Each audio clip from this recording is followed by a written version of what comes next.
Good afternoon everyone. আমি চলে এলাম আবার একটা রেসিপি নিয়ে তোমাদের সাথে শেয়ার করতে। Chicken Manchurian.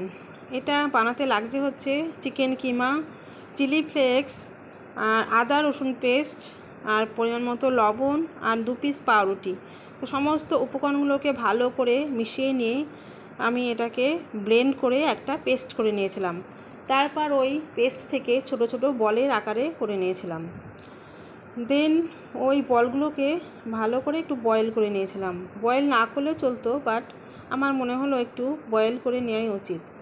দেন কড়াইতে তেল দিয়ে বলগুলোকে ভালো করে গোল্ডেন কালার করে ভেজে নিয়েছিলাম। দেন ওই তেলেই আদা কুচি, রসুন কুচি আর টুকরো করে কেটে রাখা পেঁয়াজ দিয়ে ভালো করে মিশিয়ে নিয়ে ওর মধ্যে টমেটো সস, সয়া সস আর চিলি সস দিয়ে ভালো করে কষিয়ে নিয়ে বলগুলো করে দিয়ে দিতে হবে। তো তোমাদের এখানে আরেকটা কথা বলে রাখি যে এখানে ক্যাপসিকামও দেওয়া যেত, বাট আমার ক্যাপসিকাম ছিল না, তাই আমি দিইনি। তোমরা চাইলে ক্যাপসিকামও দিতে পারো। দেন ওই বলগুলোকে দিয়ে ভালো করে কষিয়ে নিয়ে একটু জল দিয়ে ফুটে উঠলেই রেডি আমাদের চিকেন মাঞ্চুরিয়ান। তো বন্ধুরা, এটা আমি একদমই আমার নিজের মতো করে বানিয়েছি ঘরোয়া পদ্ধতিতে। তো তোমরাও ট্রাই করতে পারো, খেতে ভীষণই টেস্টি হয়। তো আমার ভিডিও ভালো লাগলে লাইক কমেন্ট করো। আর আজ এই পর্যন্তই। টাটা।